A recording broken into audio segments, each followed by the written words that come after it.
Hello दोस्तों, आपका मेरे चैनल धार्मिक कहानियों में स्वागत है।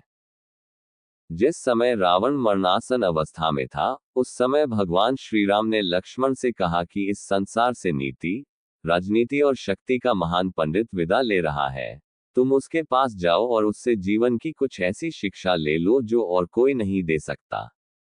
श्री राम की बात मानकर लक्ष्मण मरणासन अवस्था में पड़े रावण के सिर के नजदीक जाकर खड़े हो गए।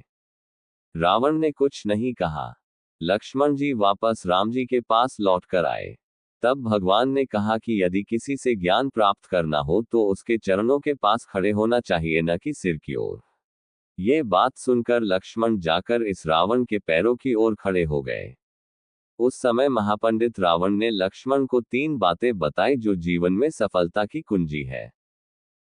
पहली बात जो रावण ने लक्ष्मण को बताई वह ये थी कि शुभ कार्य जितनी जल्दी होकर डालना और अशुभ को जितना टाल सकते हो टाल देना चाहिए, यानी शुभस्य शीघ्रम। मैंने श्री राम को पहचान नहीं सका और उनकी शरण में आने में देरी कर दी, इसी कारण मेरी ये हालत हुई। दूसरी बात ये कि अपने प्रतिद्वंद्वी, अपने शत्रु को कभी अपने से छोटा नहीं समझना चाहिए। मैं ये भूल कर गया।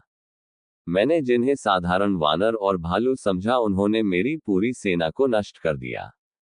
मैंने जब ब्रह्मा जी से अमरता का वरदान मांगा था तब मनुष्य और वानर के अतिरिक्त कोई मेरा वध न कर सके ऐसा कहा था, क्योंकि मैं मनुष्य और वानर को तुच्छ समझता था।